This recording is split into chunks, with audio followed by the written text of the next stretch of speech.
Hello friends, I am Ritu. I welcome you all in today's demo video of history. I hope you all are doing well.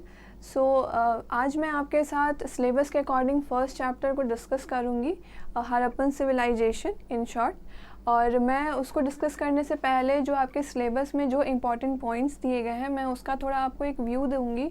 और Indus valley civilisation आपको पता है वही Harappan civilisation भी है, उसके बारे में थोड़ा सा हम पढ़ेंगे आज मैं आपको बेसिकली इंट्रो दूंगी उस क्लास का, इस पूरे चैप्टर का।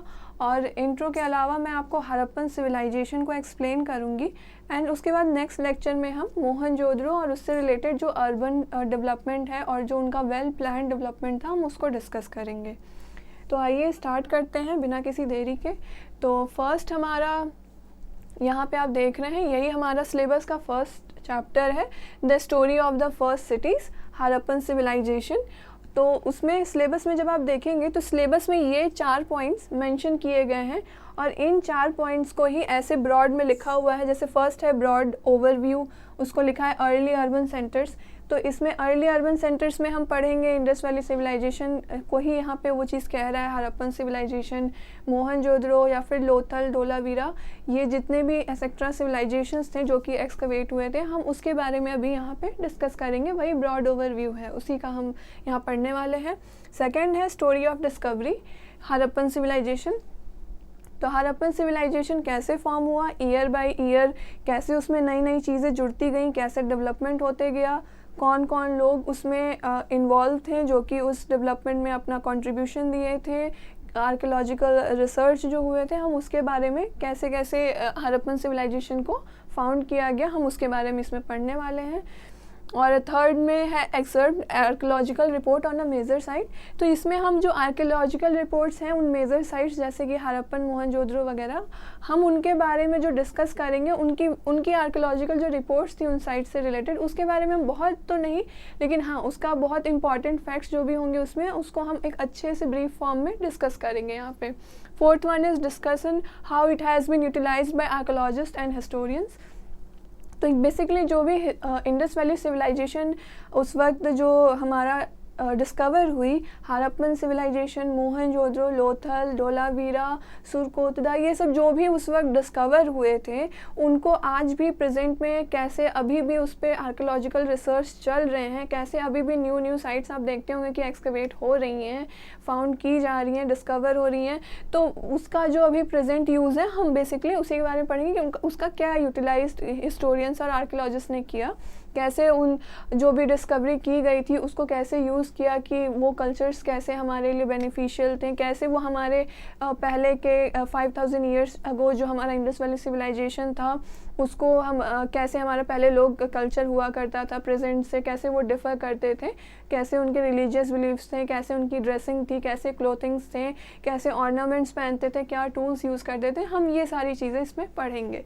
तो ये हमारा सिलेबस का एक ओवरव्यू है, ये मैंने आपको एक्सप्लेन किया। और अभी हम आज की क्लास में आज हम इंट्रोडक्शन पढ़ेंगे और हड़प्पन सिविलाइजेशन की फॉर्मेशन और इवोल्यूशन उसके बारे में पढ़ेंगे। तो आइए नेक्स्ट स्लाइड पे चलते हैं।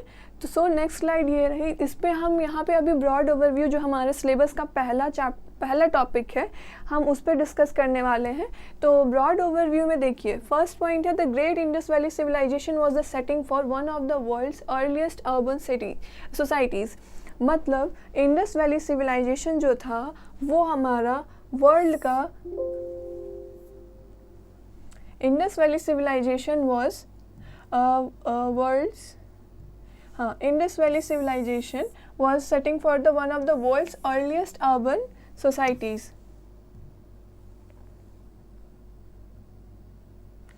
इसको पेन अलग कर लेते हैं। हाँ, तो जो इंडस वैली सिविलाइजेशन थी हमारी वर्ल्ड की सबसे अर्लीस्ट, सबसे ओल्डेस्ट अर्बन सोसाइटी थी।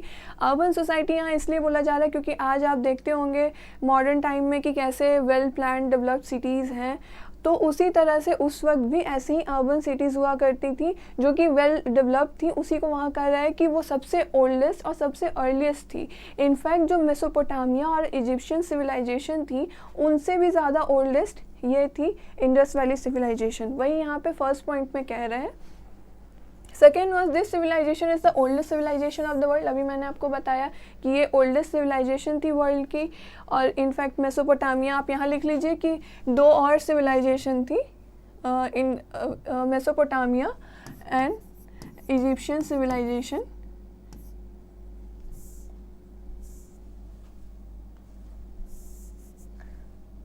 हाँ, तो एक है मेसोपोटामियन सिविलाइजेशन,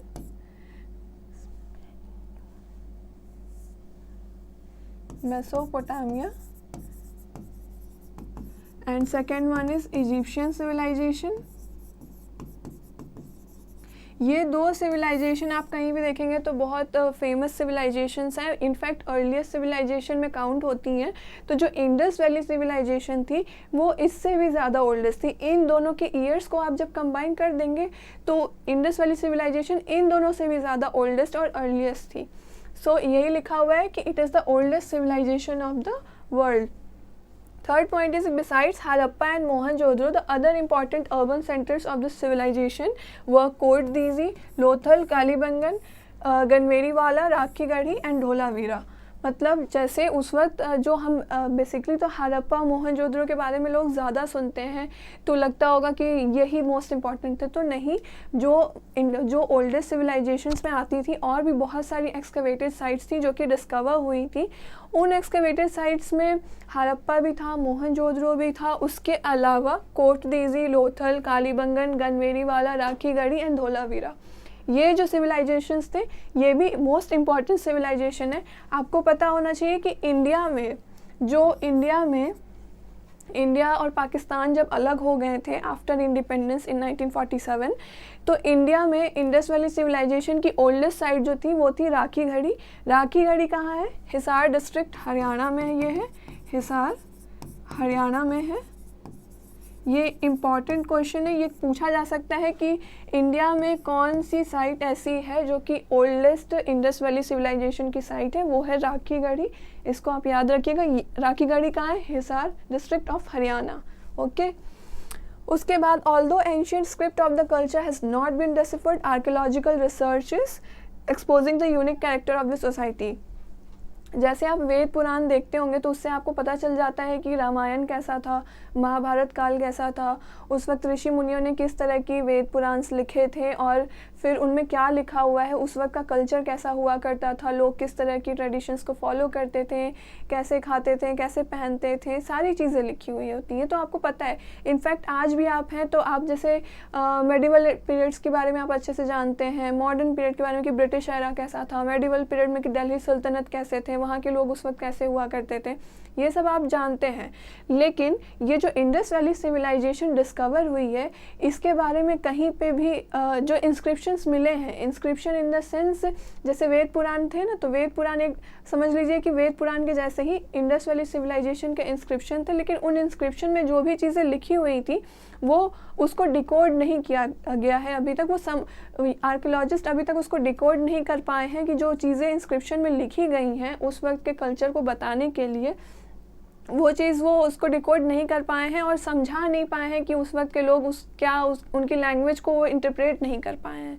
तो इसकी वजह से उनकी जो इंस्क्रिप्शन है उसको पढ़ पाना तो पॉसिबल नहीं है। वही लिखा हुआ है कि उनके कल्चर को अभी तक डेसिफर नहीं किया गया है, डिकोड नहीं किया गया, अभी तक पढ़ नहीं सकते हम उसको। लेकिन फिर यहाँ लिखा है कि archaeological research is exposing the unique character of the society. जितनी भी एविडेंस तो फिर आपके दिमाग में ये सवाल तो आएगा कि इंडस वैली सिविलाइजेशन के बारे में जब आप कह रही हैं कि लिखा ही नहीं है, कहीं आपको मिला ही नहीं, तो ज़रूरी नहीं होता कि कोई भी चीज़ लिखी हुई हो वही है। आंखों देखी चीज़ों से भी आप समझ सकते हैं कि उस वक्त के लोग कैसे हुआ करते थे, क्या कल्चर हुआ करते थे। तो वही same condition Indus valley civilisation में थी। उस वक्त जो भी आपको एविडेंस मिल रहे थे, एविडेंस क्या क्या, जैसे सील उस वक्त का हुआ, या फिर उस वक्त जो टेराकोटास मिलते थे, बीड्स मिल रहे थे, उस वक्त के जो ऑर्नामेंट्स थे, टूल्स थे जो वहाँ लोग यूज़ करते थे, वहाँ उस वक्त का जो सिटी का जो सिटीज़ जो थे, अर्बन एरियाज़ थे, वहाँ का ड्रेनेज सिस्टम हुआ, या फिर मोहनजोदड़ो में जो ग्रेट बाथ मिला। तो ये सब देख के आप उस वक्त का ट्रेडिशन और रिलीजियस बिलीव्स बता सकते हैं कि लोग किस तरह के कल्चर्स को फॉलो करते थे। तो वही लिखा है कि यही आर्कियोलॉजिकल रिसर्च इन चीज़ों पे जो एविडेंसेस मिले थे उन पे हुआ, और उसके बाद जो भी इस इंडस वैली सिविलाइजेशन की यूनिक कैरेक्टर थे उनको आइडेंटिफाई किया जा सका है, इन स्पाइट ऑफ दैट कि डेसिफर नहीं किया गया है अभी तक, right. So let's move on to next slide.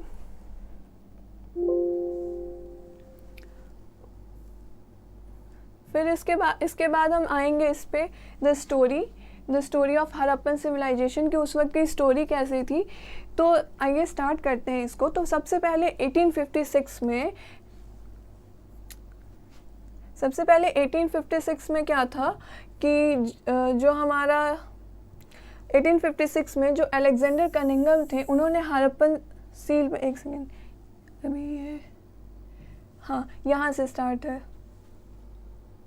हाँ, फर्स्ट था कि 1856 में जो ब्रिटिशर्स थे they were building the Lahore to Multan railway track. वो लाहौर से मुल्तान के लिए एक रेलवे ट्रैक बना रहे थे। उस ट्रैक को बनाने के लिए जैसे अभी भी आप देखते होंगे कि इंडिया में जो रेलवे ट्रैक्स हैं उन जो पटरी होती है, पटरी पे आप हर जगह छोटे छोटे पत्थर देखते हैं, उन पत्थरों को ही बैलस्ट कहते हैं। तो वही बैलस्ट यहाँ लिखा हुआ है कि जब 1856 में ब्रिटिशर्स लाहौर से मुल्तान एक रेलवे ट्रैक बिछा रहे थे तो उनको ज़रूरत थी बैलस्ट की। वही छोटे छोटे पत्थर वो पटरी के नीचे जो लेयर्स, पटरी पे जो लेयर्स होते हैं उसके नीचे वो बिछाए जाते हैं उसको बैलेंस करने के लिए प्रॉपरली। तो वो बैलेंस की ज़रूरत थी। उसको एक्सकवेट जब किया गया तो उस जहाँ से वो एक्सकवेट किया जा रहा था तो वहाँ पे उनको बहुत सारा उसका ऑलरेडी लार्ज क्वांटिटी में वो बैलेस्ट डिस्कवर हुए। फिर वहाँ पता चला कि इस तरह के सेम टाइप के बैलेस्ट वहाँ से डिस्कवर जब किए गए तो पता चला कि ये इंडस वैली सिविलाइजेशन मतलब हड़प्पन सिविलाइजेशन जो उस वक्त थी वहाँ पे वो थी। मतलब जैसे हड़प्पन सिविलाइजेशन में यहाँ बेक्ड ब्रिक्स लिखा है तो वहाँ पे वो बेक्ड ब्रिक्स थी, उन्हीं के वो पार्ट्स थे, वो बैलेस्ट जो थे उन्हीं के वो छोटे छोटे पत्थर जो थे वो पार्ट्स थे। तो ऐसे ये पहला जो 1856 में था, ऐसे हड़प्पन सिविलाइजेशन यहाँ से पता लगना, डिस्कवर होना स्टार्ट होता है। फिर 1872 में क्या होता है कि mounds came into light which stood 14 to 18 metres above the level of the fields. यहाँ तो आपको मिला अभी बेक्ड ब्रिक्स का मतलब जो ईंटें होती होंगी उस वक्त, उनके जो छोटे छोटे टुकड़े मिले 1856 में। अब 1872 में क्या हुआ कि 14 to 18 metres above the ground level का माउंट मिला। माउंट मतलब एक छोटा पहाड़ टाइप का, टीला टाइप का, वो चीज़ डिस्कवर हुआ। तो ये सेकेंड एक डिस्कवरी हो गई। फिर third in 1920 to 21 Rakhal Das Banerjee, in the course of excavation work on a Buddhist stoop, found that the stoop at Mohenjo-daro in Sindh, now in Pakistan, discovered bricks which led to identification of this ancient civilization. तो सबसे पहले तो ये राखल दास बनर्जी जो ये नाम है ये बहुत इंपॉर्टेंट है because he discovered Harappan civilisation. आपसे पूछा जा सकता है कि हु डिस्कवर्ड हड़प्पन सिविलाइजेशन, तो राखल दास बनर्जी ही discovered Harappan civilisation, Harappan site या फिर आप कह सकते हैं इन्होंने डिस्कवर किया था इसको। तो ये नाम बहुत इंपॉर्टेंट है, एग्ज़ाम में कभी हो सकता है पूछ ले। उसके बाद राखल दास बनर्जी ने डिस्कवर किया। तो राखल दास बनर्जी तो ये वही स्टोरी है कि राखल दास बनर्जी ने कैसे इसको डिस्कवर किया था। वो उस वक्त क्या कर रहे थे, तो उस वक्त वो एक बुद्धिस्ट स्तूप जो था, बुद्धिस्ट स्तूप जो एक मोहनजोदड़ो में वो स्तूप था। मोहनजोदड़ो अभी सिंध डिस्ट्रिक्ट ऑफ पाकिस्तान में, सिंध प्रांत में है पाकिस्तान के। तो वहाँ पे बुद्धिस्ट स्तूप पे वो एक्सकवेशन कर रहे थे और उस एक्सकवेशन को करते वक्त ही उन्होंने डिस्कवर किया ब्रिक्स। मतलब मोहनजोदड़ो में राखल दास बनर्जी मोहनजोदड़ो में बुद्धिस्ट स्तूप के एक साइड पे वहाँ पे वो एक्सकवेशन कर रहे थे।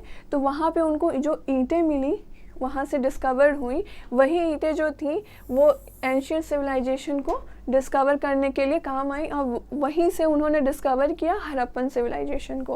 ओके, तो वहाँ पे वही चीज़ लिखा है। So clear. फिर नेक्स्ट हम आते हैं। तो नेक्स्ट उसी टाइम लगभग उसी टाइम 1920 to 21 में जैसे राखल दास बनर्जी ने हड़प्पन सिविलाइजेशन, हड़प्पन साइट को डिस्कवर किया। फिर दयाराम साहनी आते हैं। उन्होंने भी सिमिलर रिमेन्स को, मतलब जैसे हड़प्पा में मिले थे ना, बिल्कुल वैसे ही जो भी जो पहले टाइम के जो बचे हुए रिमेन्स थे, वही कह रहा है, वो दयाराम साहनी ने डिस्कवर किया। ये भी मोस्ट इंपॉर्टेंट है, ये भी आपसे एग्जाम में इनका भी पूछा सकता है कि इन्होंने क्या डिस्कवर किया। तो इन्होंने मोहनजोदड़ो की साइट डिस्कवर की थी, जो कि है Montgomery district, now called Sahiwal Pakistan. ये मोंटोगमरी डिस्ट्रिक्ट जो है ये साहिवाल डिस्ट्रिक्ट ऑफ पाकिस्तान में प्रेजेंटली जो है ये साहिवाल डिस्ट्रिक्ट पाकिस्तान, उस टाइम इसको मोंटोगमरी कहते थे। ये पूछे और ये पूछे, दोनों सेम है। ये कहाँ पे, यहाँ पे पूछे तो किसने डिस्कवर किया, मोहनजोदड़ो की साइट दयाराम साहनी ने डिस्कवर किया, राइट। फिर उसके बाद इन 1924 sir John martial, he was the director general of archaeological survey of India at that time. ये भी बहुत इंपॉर्टेंट है क्योंकि उस वक्त ब्रिटिश कॉलोनी थी, ब्रिटिश एरा चल रहा था, तो इंडियंस अगर उस वक्त अगर डिस्कवरी कर भी रहे हैं तो वो इतना कोई मायने नहीं रखता जब तक कि ब्रिटिश गवर्नमेंट, ब्रिटिश ऑफिशियल्स उसको ऑफिशियली अनाउंस नहीं कर देते। तो वही सर जॉन मार्शल जो डायरेक्टर जनरल थे आर्कियोलॉजिकल सर्वे ऑफ इंडिया के, उन्होंने इसको डिस्कवर किया एंड ही अनाउंस दैट कि जो वर्क उनको मिला, जो राखलदास बनर्जी को और दयाराम साहनी ने जो डिस्कवर किया था, वो वर्क जो था वो ऑलमोस्ट 5000 ईयर्स अगो का है। और वो जो था वो बताता है कि इंडिया में एक ऐसी पहली सिविलाइजेशन थी पहले भी, जो कि बहुत रिच थी और बहुत हाईली डेवलप्ड थी, और उसी सिविलाइजेशन को उसी टाइम उन्होंने नाम दिया था वैली ऑफ इंडस। तो अगर आपसे पूछे कि who was the director general of archaeological survey of India when Harappan civilisation was discovered, तो इसका आंसर आप बता सकते हैं सर जॉन मार्शल। और अगर ये पूछ ले कि कितने ईयर्स पहले उस टाइम था, तो 5000 ईयर्स अगो उन्होंने अनाउंस किया था। और उस सिविलाइजेशन, जैसे ये इंडस वैली सिविलाइजेशन है, इसका नाम किसने रखा, तो आप बोल सकते हैं कि सर जॉन मार्शल। तो sir John Marshall was the answer, he name this Indus valley civilisation. Okay, so moving towards next slide. In 1875, अब ये जो हम अभी डेवलपमेंट पढ़ रहे थे, ये स्टोरी है अभी हड़प्पन सिविलाइजेशन से रिलेटेड, अब ये डेवलपमेंट है। अब ये कुछ इंपॉर्टेंट डेवलपमेंट्स हैं हड़प्पन सिविलाइजेशन की। तो सबसे पहले 1875 में अलेक्जेंडर कनिंघम, ये भी एक बहुत इंपॉर्टेंट नाम है, इनको आप ज़रूर याद रखिए, उन्होंने एक हड़प्पन सील जो था उस पर रिपोर्ट उन्होंने रिपोर्ट किया कि उनको एक हड़प्पन सील मिली है 1875 में। ओके, फिर 1921 में MS वत्स जो थे उन्होंने एक्सकवेशन बिगिन किया हड़प्पा में।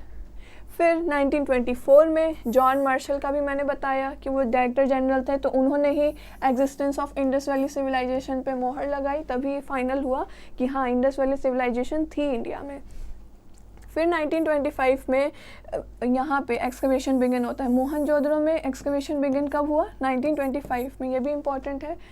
फिर 1946 में REM wheeler एक्सकवेट्स eight Harappa.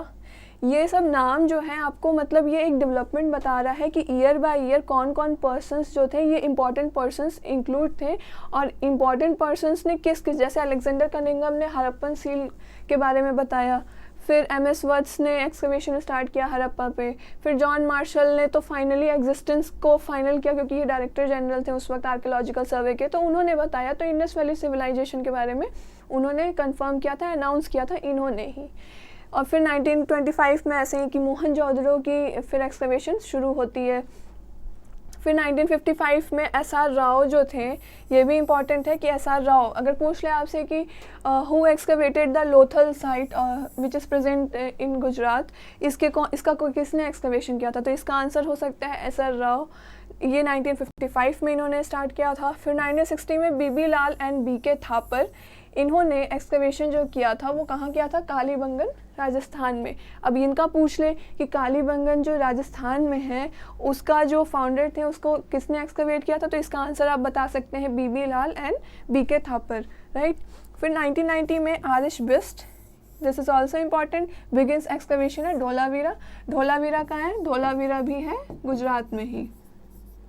Dholavira किस चीज़ के लिए फेमस है, धोलावीरा फेमस है यहाँ के वाटर रिजर्वायर सिस्टम के लिए।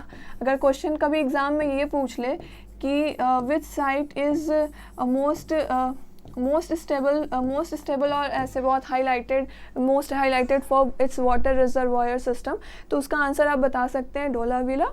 तो वही आंसर इसका होगा। 1990 में आर.एस. बिष्ट ने इसकी एक्सकवेशन स्टार्ट की। ये नेम्स बहुत इंपॉर्टेंट है जिन्होंने ये चीज़ें डिस्कवर की हैं, आप इसको ज़रूर से याद रखिएगा।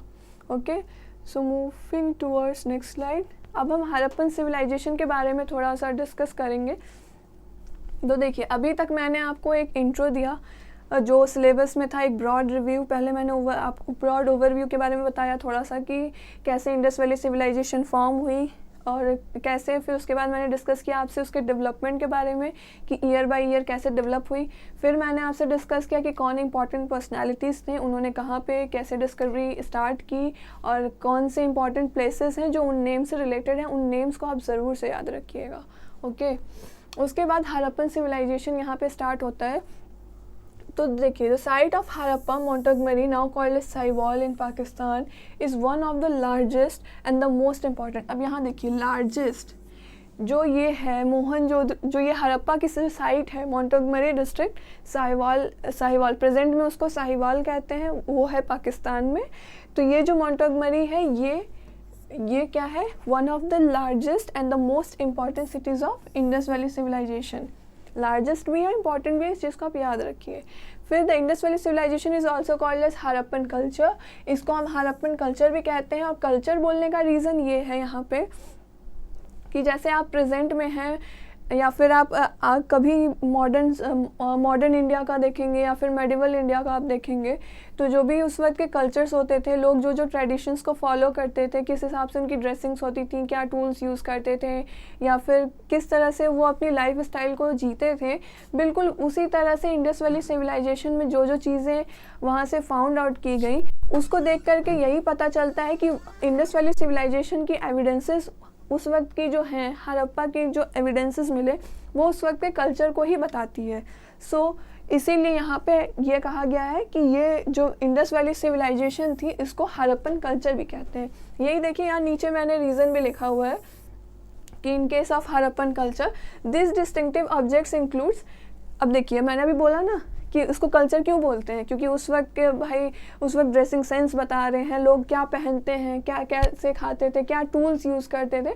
तो बस वही हड़प्पन कल्चर। आप देखिए कि यहाँ पे क्या लिखा हुआ है कि this distinctive objects. Harappan culture में कौन कौन से ऑब्जेक्ट्स इंक्लूड हैं, वो थे seals, beads, weights, stone blades, अभी मैं इसका आपको फिगर दिखाऊंगी, एंड इवन बेक्ड ब्रिक्स।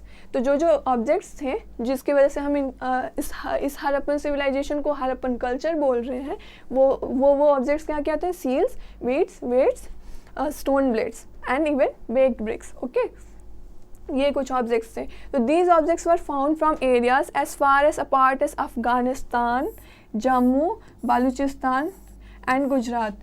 अब ये जो है, अब सोचिए कि अब कुछ आप लोग को लगता होगा कि इंडस वैली सिविलाइजेशन, कुछ लोग कंफ्यूज हो जाते हैं कि इंडस का मतलब है इंडिया, सिर्फ इंडिया। तो कुछ लोग ये सोचते होंगे कि चलो इंडिया डिवाइड हो गया तो इंडिया और पाकिस्तान इसीलिए बोल रहे हैं। नहीं, इंडिया पाकिस्तान सिर्फ इसीलिए नहीं था, उसके अलावा और भी मतलब पार्ट्स हैं। आप अभी अफ़गानिस्तान, शायद ही कुछ लोग जानते होंगे कि अफ़गानिस्तान में भी एक्सटेंड है इंडस वैली सिविलाइजेशन। तो वही यहाँ लिखा है कि ये जो ऑब्जेक्ट्स थे वो कहाँ से मिले, वो मिले हैं अफ़गानिस्तान से, जम्मू से, बलूचिस्तान जो भी पाकिस्तान का पार्ट है, और गुजरात इंडिया में है। तो इन एरियाज़ तक एक्सटेंडेड था हड़प्पन सिविलाइजेशन। इन ऑब्जेक्ट्स का उन जगहों से मिलना यही चीज़ प्रूफ करता है, राइट। तो अब हम आगे बढ़ते हैं। तो ये जो आप देख रहे हैं अपनी स्क्रीन पे, ये जो फिगर है, ये जैसे आप देख रहे हैं, ये जो आप फर्स्ट इमेज यहाँ देख रहे हैं एक लाइन से, इसको हम कहते हैं बीड्स। इसको हम क्या कहते हैं, बीड्स। अब बीड्स मतलब क्या, बीड्स जैसे आप देखते होंगे, अभी भी आप कहीं किसी ऐसे एरिया में चले जाए जहाँ ट्राइब्स रहती हैं, जहाँ पे जंगल का एरिया हो, जैसे कि अंडमान की ट्राइब है जारावा, सबसे फेमस है जारावा ट्राइब, अंडमान में रहती है। सेंटिनल ट्राइब रहती है वहाँ। आप अभी भी वैसे वो इस तरह का पहनते कि नहीं, लेकिन उस टाइम में बीड्स जनरली एक तरह के ऑर्नामेंट्स के लिए यूज़ होता है। जैसे माला आप बनाओगे, अभी भी आप इंडिया में देखते होगे तो लड़कियां जैसे ब्रेसलेट पहनती थी, जैसे पहले पहनती थी, अब तो वैसा बहुत कम आता है। तो छोटे छोटे आप देखते हैं ना मोती टाइप के बनाए जाते हैं, तो उस वक्त मोती नहीं होते थे, इस फॉर्म में कुछ दिखते थे, लंबे लंबे टाइप के, उस टाइप के ऑर्नामेंट्स बना के वो गले में पहनते थे, उसी को कहते हैं बीड्स। ओके, ये है हमारा वेट। प्रेजेंट में तो आप देखते ही हैं कि अभी तो इलेक्ट्रॉनिक वेइंग सिस्टम भी आ चुका है, और इसके अलावा जो हमारा एक आप देखते होंगे सब्जी वब्जी लेने जाते हैं तो वेट के लिए होते हैं, तो उस वक्त यही एक ये वेट करने के लिए यूज़ होता था इस टाइप से। और ये जो आप देख रहे हैं यहाँ पे मैं लिख देती हूँ, ये है वेट्स, और ये जो है ये है हमारा ब्लेड्स। इसको आप टूल्स कह सकते हो कि मतलब ये यूज़ होता था, जैसे वो फिश वगैरह काट रहे हैं या फिर किसी जानवर का, छोटे जानवर का शिकार करना है तो वो इसको यूज़ कर सकते हैं, तो ये उसके लिए यूज़ हो रहा है। सो ये फिगर में यही है बीड्स, अरे ये बीड्स, ये वेट्स और ये ब्लेड्स। Okay, right, clear. अब हम आते हैं नेक्स्ट स्लाइड पे। तो जो अभी हम डिस्कस कर रहे थे इंडस वैली सिविलाइजेशन का, तो इंडस वैली सिविलाइजेशन बेसिकली मतलब उसका जो था वो ईयर क्या था, कितने से कितने के बीच में इंडस वैली सिविलाइजेशन एग्जिस्ट करती थी, तो वही यहाँ लिखा हुआ है 2600 एंड 1900 BCE के बीच में इंडस वैली सिविलाइजेशन का एग्जिस्टेंस था। ओके, उनको ऐसा नहीं है कि आपको लगता है कि हड़प्पन सिविलाइजेशन हम बोल रहे हैं तो सिर्फ वो हड़प्पा नहीं था, बेसिकली हड़प्पा के पहले, हड़प्पा को हम मैच्योर एज भी कहते हैं, मतलब मैच्योर हड़प्पन कल्चर, उसके पहले एक अर्ली हड़प्पन और उसके बाद के स्टेज को हम कहते थे लेट हड़प्पन। तो वही यहाँ लिखा है कि they were earlier and later cultures often called as, तो अर्लियर वाले को हम क्या बोल रहे हैं, अर्लियर वाले को हम कह रहे हैं अर्ली हड़प्पन, और फिर लेटर यानी कि बीच में हड़प्पन है, हड़प्पन के पहले अर्ली हड़प्पन और हड़प्पन के बाद लेटर हड़प्पन, तो लेटर कल्चर को हम क्या कह रहे हैं, लेट हड़प्पन। और ये कहाँ हो रहा है, ऐसा नहीं कि एक जगह अलग एक जगह दूसरा, ऐसा नहीं कि अगर आप इंडिया को ऑब्जर्व करें तो 90s के टाइम में इंडिया कम डेवलप था, तो सिर्फ आप इंडिया को देखिए, कम डेवलप था, उसके बाद थोड़ी टेक्नोलॉजी बढ़ी, लोग मॉडर्नाइज हुए, मॉडर्नाइजेशन की तरफ मूव किए, फिर कुछ टाइम बाद फिर और लोग मॉडर्नाइज हुए, तो इस तरह से इंडिया का ही आप डेवलपमेंट देख रहे हैं। उसी तरह से सेम एरिया में हड़प्पा का कैसे डेवलप हो रहा था, तो वही early Harappan, mature Harappan age and then फिर लेट हड़प्पन, तो वही यहाँ लिखा है। यहाँ पे लिखा भी है कि हड़प्पन सिविलाइजेशन को, यहाँ पे लिखा है कि हड़प्पन सिविलाइजेशन को हम क्या बोलते हैं, समटाइम्स हम कहते हैं mature Harappan culture. Mature Harappan culture क्यों कहते हैं, इसीलिए ताकि ये जो हमारा अर्ली वाला है और लेट वाला हड़प्पन है, मतलब उसके बाद और उसके पहले वाला, उससे हम अंतर बता सके। तो आप इस तरह से समझने के लिए आप लिख सकते हैं कि अर्ली हड़प्पन और फिर आप लिख सकते हैं ये बीच में जो है ये मैच्योर हड़प्पन। यहाँ लिखा है ना कि हड़प्पन सिविलाइजेशन को ये मैच्योर हड़प्पन कल्चर कहते हैं, अर्ली या लेट वाले को नहीं, हड़प्पन सिविलाइजेशन को मैच्योर हड़प्पन कहते हैं। यहाँ पे हड़प्पन सिविलाइजेशन, बीच में यहाँ हड़प्पन आ जाएगा और हड़प्पन के बाद क्या आएगा, लेट हड़प्पन। इस क्लियर हो गया इस तरह से। फिर उसके बाद जब इंडिया के पार्टीशन से पहले इंडिया का जब पार्टीशन हुआ 15 अगस्त 1947 में, उस टाइम ऑलमोस्ट 40 सेटलमेंट्स ऐसे थे जो कि इस सिविलाइजेशन से बिलोंग करते थे। मतलब ये आप समझ सकते हैं इन शॉर्ट कि 15 अगस्त 1947 जब इंडिया का इंडिपेंडेंस होता है, उस वक्त सिर्फ 40 सेटलमेंट्स ही इंडस वैली सिविलाइजेशन के डिस्कवर हुए थे। इंडस वैली सिविलाइजेशन में उस वक्त एग्जिस्ट करते थे, ठीक, सिर्फ 40 सेटलमेंट। जब उसके बाद फिर इंडिया का ऑलमोस्ट 1400 सेटलमेंट्स जो है इंडिया का डिफरेंट फेज से बिलोंग करता है प्रेजेंट। अब क्या है कि अब ऑलमोस्ट 1400 सेटलमेंट्स ऐसे हैं जो कि different phases of this culture से बिलोंग करते हैं और जाने जाते हैं, एग्जिस्ट करते हैं। पहले सिर्फ 40 थे, अब क्या है, अब ऑलमोस्ट 1400 सेटलमेंट्स हैं इस इंडस वैली सिविलाइजेशन से बिलोंग करते हैं, राइट। सो इसके बाद हम आगे बढ़ते हैं।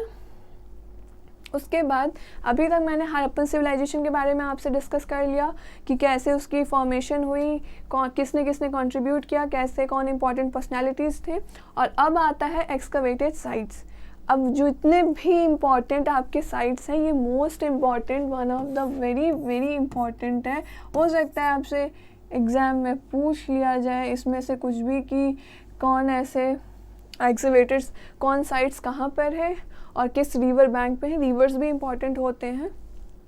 ओके, तो यहाँ पर हड़प्पा साइट जो है वो कहाँ पर है? Montgomery district, Sahiwal in Pakistan. ये किस रिवर बैंक पे है? रावी रिवर बैंक पे है। रावी रिवर बैंक क्यों इम्पॉर्टेंट है? पॉलिटी में आपने पढ़ा होगा Ravi river bank. Ravi river bank Lahore session 1929, पूर्ण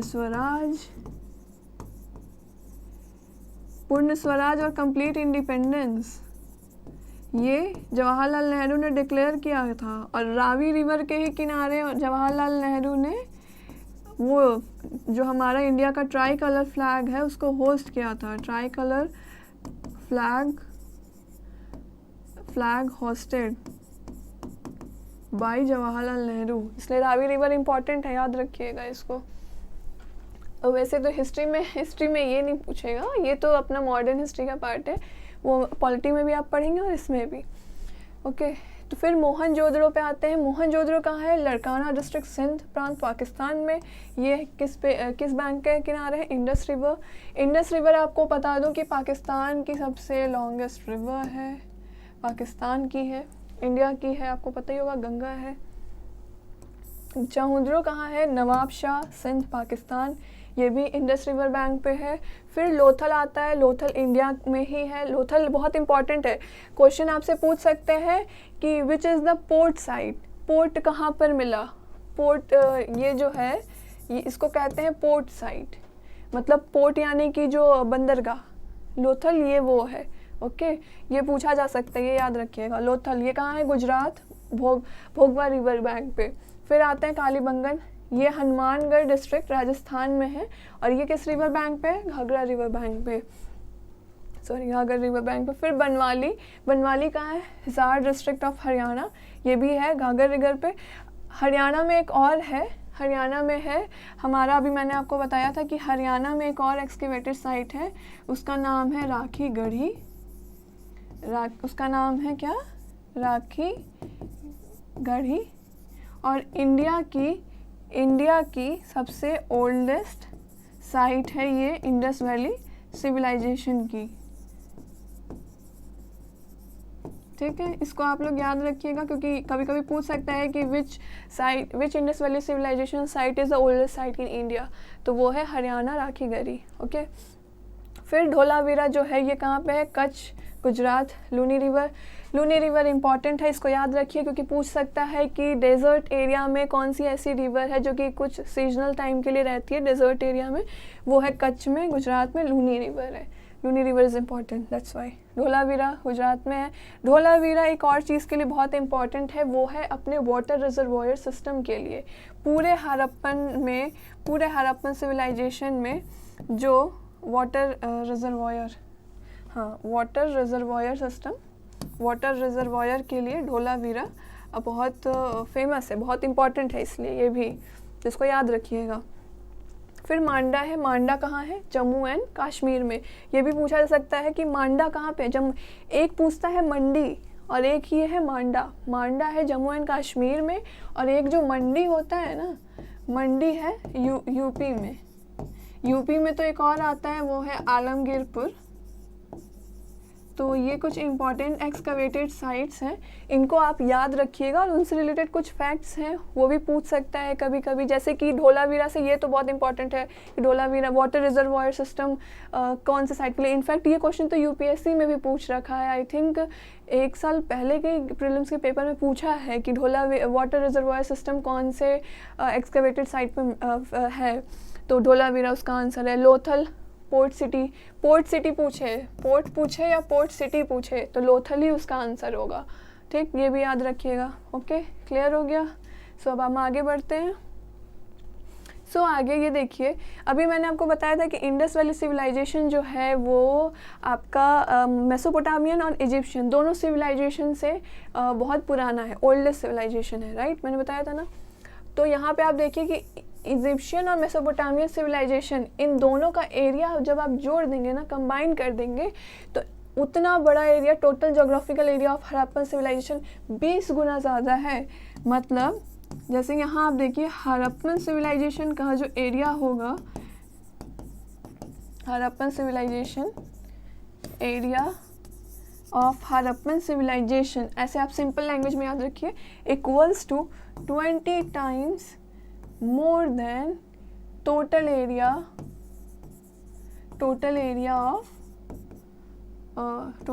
of Mesopotamia plus Egyptian civilisation. इन दोनों का मिला करके जब आप 20 गुना कर देंगे ना, उससे 20 गुना ज़्यादा है हड़प्पा का, ठीक। तो आप समझ सकते हैं कि हड़प्पन सिविलाइजेशन कितनी बड़ी थी, कितना बड़ा उसका एरिया रहा होगा, और इनफैक्ट कितना, यहाँ पे देखिए मैंने एरिया भी बताया है कि एरिया है 12,50,000 स्क्वायर किलोमीटर, हड़प्पन सिविलाइजेशन का एरिया है।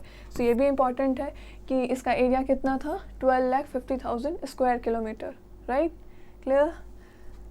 सो अब हम क्लासिफिकेशन ऑफ हड़प्पन सिविलाइजेशन के बारे में पढ़ेंगे।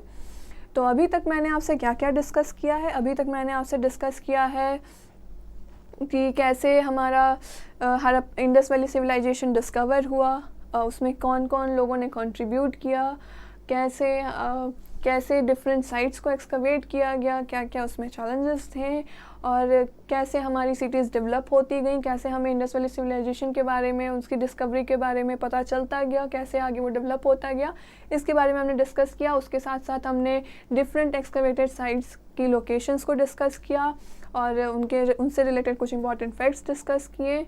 और अभी हम डिस्कस करेंगे क्लासिफिकेशन ऑफ हड़प्पन सिविलाइजेशन की, मतलब यहाँ हम ये डिस्कस करेंगे अभी कि क्लासिफिकेशन में कि हड़प्पन सिविलाइजेशन को क्लासिफाई करने के क्या क्या बेसिस थे, on which grounds Harappan civilisation was classified. तो हम यहाँ पे अभी वही डिस्कस कर रहे हैं। तो फर्स्ट पॉइंट है इन टर्म्स ऑफ मटेरियल्स, जैसे कि स्टोन, क्ले, बोन। यहाँ पे जैसे ये अगर आप समझिए कि grounds to classify Harappan civilisation, क्या क्या, मतलब ऐसे क्या क्या बेसिस थे, क्या क्या एविडेंसेस थे जिनके बेसिस पे हम हड़प्पन सिविलाइजेशन को डिस्कवर कर रहे हैं, उनके डिफरेंट ग्रुप्स में उनको क्लासिफाई कर रहे हैं। तो फर्स्ट है मटेरियल्स जो मिले हमको, उन मटेरियल्स में क्या क्या था, stone, clay, bone, Ivory etcetera, यही जो थे, स्टोन मिले, क्ले मिला, बोन मिला, आइवरी मिला, तो ये सब जो जितनी चीज़ें मिली थी उन बेसिस पे हम डिस्कवर किए ये मटेरियल्स थे।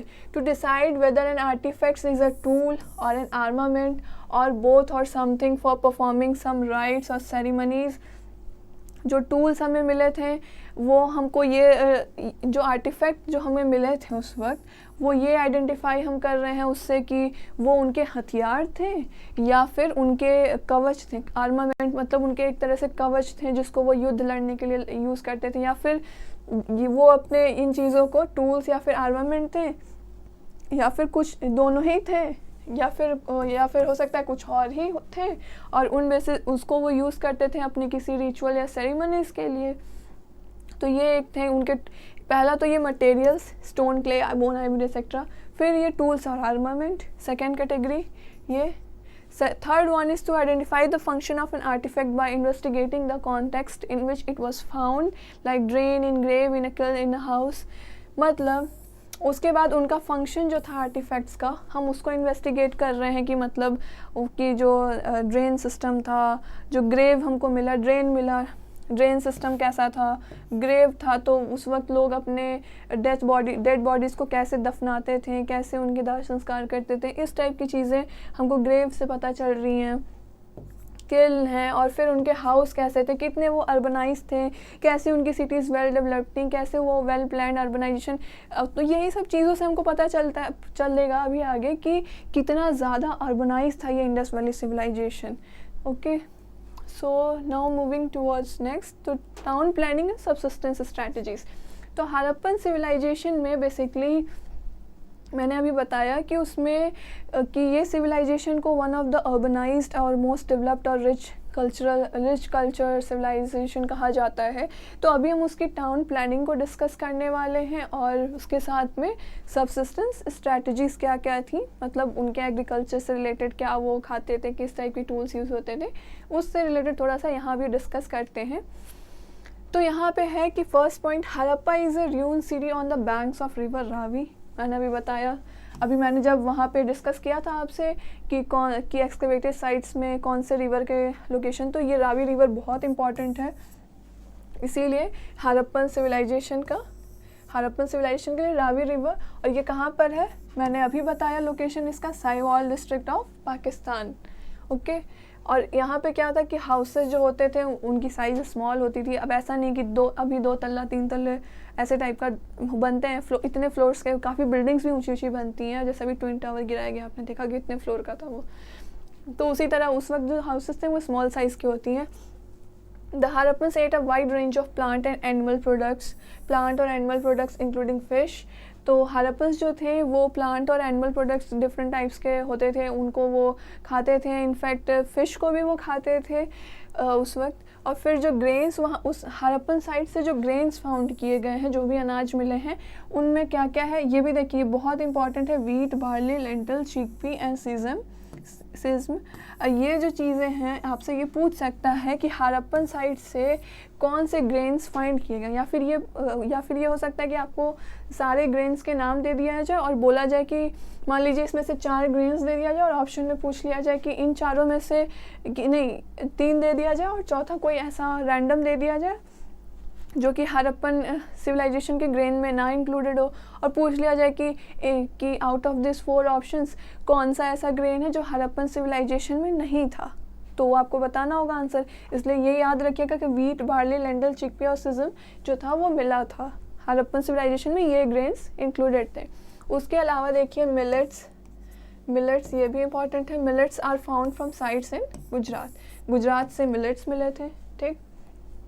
उसके अलावा एनिमल बोन्स, जानवरों के बोन्स मिले थे हड़प्पन साइट से, जैसे कि, और वो जानवर कौन कौन से थे, cattle, sheep, goat, buffalo and pig. ये भी पूछ लेता है, ये भी इम्पॉर्टेंट है। ये पूछ सकता है कि जैसे ये एनिमल्स जो थे, ये एनिमल्स को कि ये आपसे ऑप्शन में एक तरह से तो ये पूछ सकता है कि हड़प्पन सिविलाइजेशन में कौन कौन से एनिमल के बोन्स फाइंड आउट हुए, कौन कौन से एनिमल के बोन्स डिस्कवर किए गए थे। तो ये एनिमल्स के नाम आपको याद रहेंगे तो आप इजीली टिक कर सकते हो, आंसर मिल जाएगा। एक ये पूछ सकता है कि ये जो एनिमल्स थे, ये मतलब जो इन एनिमल्स का बोन मिला, जैसे मान लीजिए पूछ ले कि शिप का मिला, कैटल का, गोट का, बफेलो, इस तरह से पूछ ले कि इनमें से कौन से एनिमल मतलब डोमेस्टिकेशन पर्पस के लिए कौन कौन से एनिमल को हड़प्पन्स यूज़ करते थे। तो ये वो एनिमल्स थे जिनको डोमेस्टिकेशन पर्पस के लिए घर में वो पालते थे अपने, और जो भी उनका उस वक्त होता होगा डोमेस्टिकेटेड पर्पस, उससे वो पालते थे। तो ये क्वेश्चन 2 तरीके से पूछ सकता है। उसके बाद बोन्स ऑफ वाइल्ड स्पीसीज, अब जंगली जानवरों में कौन कौन से एनिमल्स मिले थे, वो थे बोर, डियर, घड़ियाल, ये मिले थे। ये भी पूछ सकता है, जैसे आपको ऑप्शन में पूछता है ना कि कौन कौन से एनिमल के मिले, तो हो सकता है कि वो डोमेस्टिक और वाइल्ड दोनों एनिमल्स को इंक्लूड करके पूछ ले, तो दोनों को पता होना चाहिए आपको। तो ये वाइल्ड एनिमल्स थे, बोर, डियर और घड़ियाल, जिनके बोन्स मिले थे हड़प्पन सिविलाइजेशन में। फिर bones of fish and fowl are also found, मतलब फिश के और फाउल के, इनके भी बोन्स मिले थे। इससे ये पता चलता है कि वो लोग इनको खाते भी थे, इन 2 जानवरों को खाते थे। ओके, क्लियर हो गया सब। इसके बाद हम आते हैं कि एग्रीकल्चरल टेक्नोलॉजीज़ जो थी, वो क्या क्या एग्रीकल्चर टेक्नोलॉजीज़ को यूज़ किए थे, उस वक्त क्या करते थे, किस टाइप की। तो आपको पता होगा कि बहुत ज़्यादा वेल डेवलप्ड तो ऐसा एग्रीकल्चर था नहीं, उनको उतनी टेक्नोलॉजीज़ की उस वक्त नॉलेज भी नहीं होगी। तो फिर यहाँ पर है कि एग्रीकल्चरल टेक्नोलॉजीज़ जो यहाँ पे अभी हम डिस्कस करेंगे कि कैसे यूज़ होती थी और क्या क्या एग्रीकल्चर टूल्स क्या यूज़ होते थे और कैसे पता चला कि क्या है वो क्या नहीं यूज़ हो रहे थे। तो फर्स्ट है representation on seals and terracotta. ये इम्पॉर्टेंट है, आपसे ये पूछा जा सकता है कि सील्स और टेराकोटा हड़प्पन में जैसे ये पूछ ऑप्शन में ये दे दे कि हड़प्पन सिविलाइजेशन में क्या क्या चीज़ें मिली, ऑप्शन में दे दे सील मिला, टेराकोटा मिला, और दो कोई और ऑप्शन रैंडम दे दे, तो आपको पता होगा कि हाँ सील मिला था, टेराकोटा भी हड़प्पन में मिला था। ये स्कल्पचर जो थे ये इंडिकेट करते थे कि बुल उस वक्त जानते थे। अब ये पूछा जा सकता है, बुल भी आपको एक एनिमल मिल गया कि उस वक्त बुल को भी लोग जानते थे, बुल था एग्जिस्टेंस में, बुल नोन था। और ये प्रूफ करता था कि आर्कियोलॉजिस्ट ने यही एक्सप्लोरेट किया कि जो ऑक्सीजन था वो प्लगिंग के लिए यूज़ होता है। जैसे अभी भी आपको पता होगा कि अभी तो खैर काफ़ी टेक्नोलॉजीज डेवलप हो गई हैं प्लगिंग के लिए, लोग ट्रैक्टर वगैरह का जो यूज़ करते हैं ट्रैक्टर से प्लग करने के लिए। बट पुराने टाइम में आपको पता होगा ना कि बैल की दो बैल, जैसे बैल है, बैल की पीठ पे वो प्लग करने के लिए यूज़ करते थे, ऑक्स की पीठ पे रख करके, I don't know the name, वो यूज़ करते थे उसको। तो उस वक्त वही सेम सिस्टम वैसा था कि प्लग था। तो ये प्रूफ किया कि उस वक्त बुल एग्जिस्टेंस में था और उसी से लोग प्लग करते थे एग्रीकल्चर फील्ड में। और उसके अलावा जो टेराकोटा मॉडल्स था प्लग का, वो भी इस साइट्स पे फाउंड किया गया। ये पॉइंट नहीं है, ये जो टेराकोटा मॉडल जो था ये यहाँ पे था, ये इन्होंने गलती से लिखा, चोलिस्तान एंड एट बनावली हरियाणा। ये जो टेराकोटा मॉडल है प्लग का, terracotta model, terracotta of plug, ये इम्पॉर्टेंट है, ये पूछा जाता है कभी कभी कि टेराकोटा ऑफ प्लग ये कहाँ, कौन सी साइट पे है। तो ये आप बता सकते हैं बनावली हरियाणा,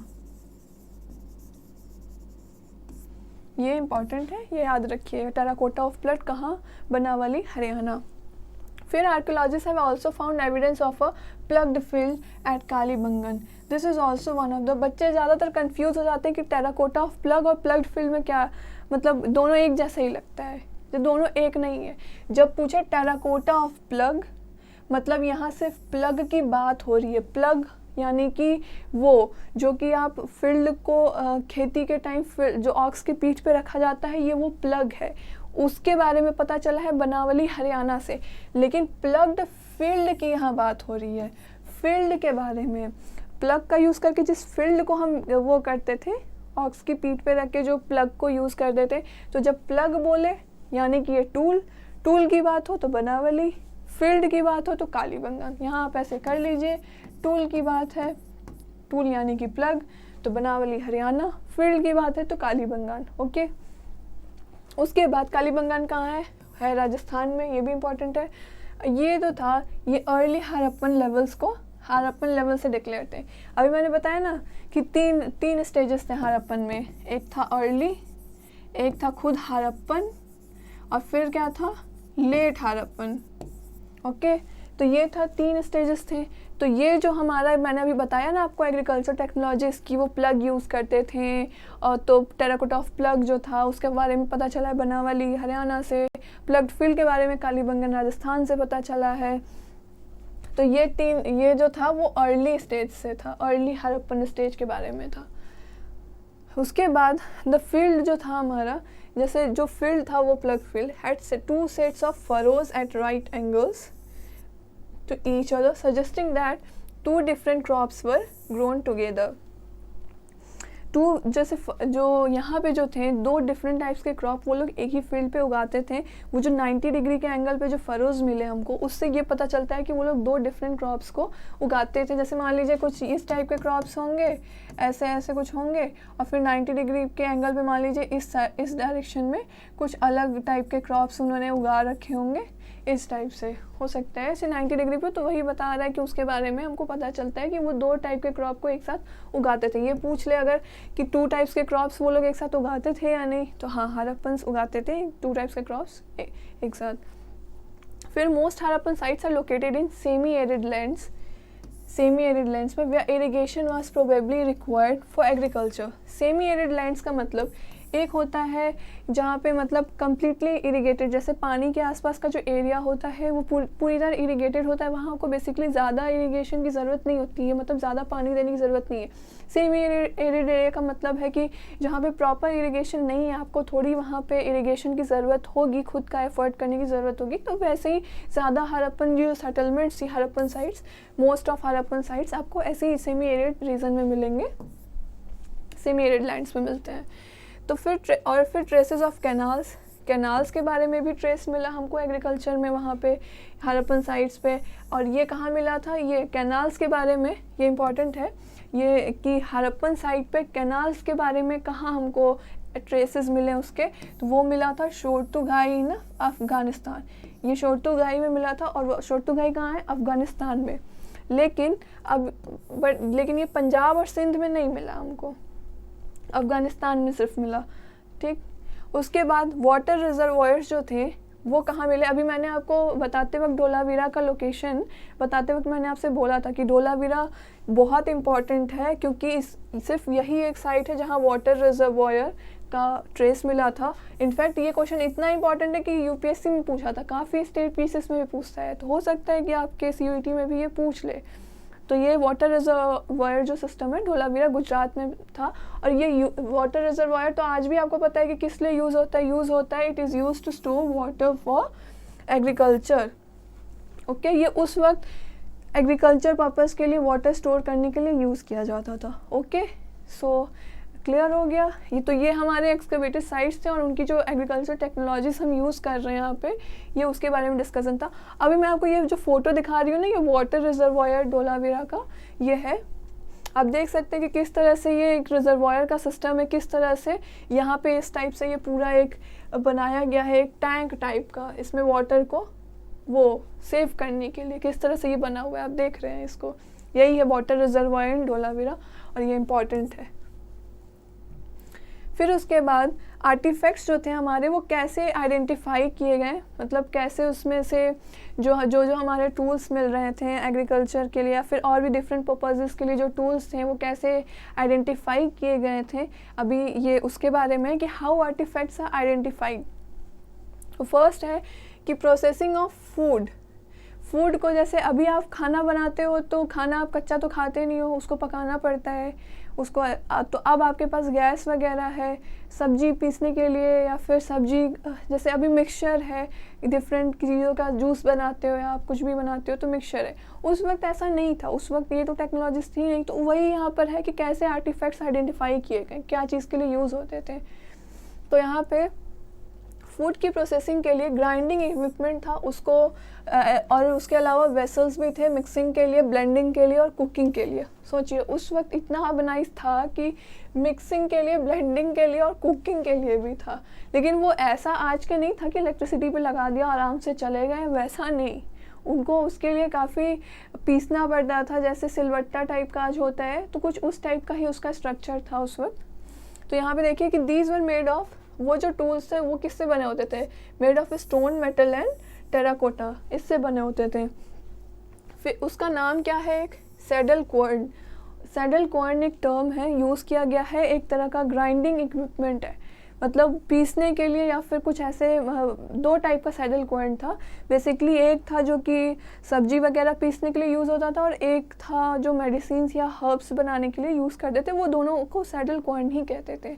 ओके, जैसे आप ऋषि मुनियों का देखते होंगे टीवी पे किसी सीरियल में कि ऋषि मुनि वगैरह जड़ी बूटी बनाते हैं तो एक छोटा सा वो रखे रहते हैं उसमें कैसे कैसे पीस के, तो वैसा नहीं, कुछ अलग टाइप का सैडल क्वार्न था। अभी मैं उसकी फिगर आपको यहाँ दिखाऊंगी, आप देखिएगा। तो सैडल क्वार्न जो था वो फाउंड किया गया in considerable numbers and they seem to have been the only means in use for grinding cereals. ये जो था, ये सैडल क्वार्न ये बहुत ज़्यादा मात्रा में मिला था, और ये इसको मिलने के बाद, अब जैसे मैंने बताया ना कि उस वक्त के इंस्क्रिप्शंस को नहीं पढ़ सकते थे लोग, अभी भी नहीं पढ़ सकते हैं आर्कियोलॉजिस्ट, तो इसीलिए जो जो एविडेंसेस मिले थे उन एविडेंसेस को देख करके ही वो लोग बता पाते थे कि ये चीज़ किस चीज़ के लिए यूज़ होती है। जैसे बीड्स मिला तो लोग माला बनाते होंगे, टूल्स मिला तो मान लो इससे शिकार करते होंगे या फिर कुछ करते होंगे ऐसा, और फिर ये सैडल क्वार्न मिला तो इससे यही सिर्फ एक दिखा रहा था कि उस वक्त के लोग जो सीरियल्स थे या फिर जो भी पीसने के लिए, ग्राइंडिंग करने के लिए सैडल क्वार्न को यूज़ करते थे। ओके, तो as a rule they were रफली made of hard gritty igneous rocks और sandstone and mostly show signs of hard usage. तो वो किस चीज़ से बने थे सैडल क्वार्न्स, अब देखिए यहाँ पे बने हुए थे हार्ड ग्रिटी इग्नियस रॉक और sandstone and mostly show signs of hard usage. Okay, hard usage वही ग्राइंडिंग के लिए यूज़ होता था। और उनका बेस, उस चीज़ का जो सैडल क्वार्न था उसका बेस कैसा था, कॉन्वेक्स टाइप का, कॉन्वेक्स मतलब नीचे से इस टाइप का मतलब बना हुआ होगा, कॉन्वेक्स, ओके, कॉन्वेक्स जैसा था बेस उसका। और they must have been set in the earth और in mud to prevent their rocking, मतलब उसको मिट्टी में या किसी ऐसी चीज़ में रख दिया जाता होगा धरती पे कि मतलब वो पूरी तरह जम के पत्थर ना हो जाए, बस वही कहना चाह रहा है कि वो जम के पत्थर हो जाएगा। मान लीजिए जैसे आप मिट्टी की कोई चीज़ को आप देखते हो कि आप ऐसे रख दिए हो और हल्का सा भी वो मतलब अगर कुछ टाइम बाद वो पत्थर टाइप का हो जाता है, तो इसीलिए उसको मर्ड में या फिर अर्थ में ऐसा रखते थे कि वो वैसे ही अपने फॉर्म में ही रहे, वो वहाँ से वो डिफॉर्म ना हो जाए, अपनी शेप ना बदल ले, और फिर बदल लेगा तो फिर उसका कोई यूज़ नहीं होगा, राइट। तो यहाँ पे आप देख रहे हैं यही सैडल कॉइन की इमेज है, देख रहे हैं कैसे यहाँ से कैसे ये कॉन्वेक्स फॉर्म में है इसका बेस, और यहाँ देख रहे हैं ये पीसने के लिए है, ये ग्राइंडर है, और इस पे लोग इस पे कुछ भी डाल करके अपना ग्राइंड करते होंगे। तो यही बेसिकली सैडल कॉइन की इमेज है, ओके। सो आज हमने डिस्कस किया हड़प्पन सिविलाइजेशन के बारे में। हड़प्पन सिविलाइजेशन की डिस्कवरी कब हुई, कैसे हुई, किन किन लोगों ने कंट्रीब्यूट किया, ईयर वाइज उसका development, different important excavated sites, उनका लोकेशन, उनकी इम्पॉर्टेंस, और फिर हड़प्पन सिविलाइजेशन हमारे कैसे उसके कल्चर डिफ़ाइन कर रहा है, कैसे कल्चर में चेंजेस आ रहे थे, क्या क्या उस कल्चर में आइडेंटिफाई किया गया, किस तरह के टूल्स यूज़ होते थे, किस तरह की ड्रेसिंग्स थी उनकी, और भी डिफरेंट ऑर्नामेंट्स, टूल्स, बीड्स, ये सब जो भी चीज़ें हमने डिस्कस की अभी। तो हड़प्पन सिविलाइजेशन हमारा एंड होता है। तो नेक्स्ट लेक्चर में हम मोहनजोदड़ो का जो अर्बन वेल प्लान डेवलप्ड है पूरा सिटी, हम उसके बारे में पढ़ेंगे। तो आज के लेक्चर को हम यही एंड करते हैं। सो आई होप आपको ये सेशन अच्छा लगा होगा। सो खुश रहिए, मस्त रहिए, पढ़ते रहिए। Thank you all.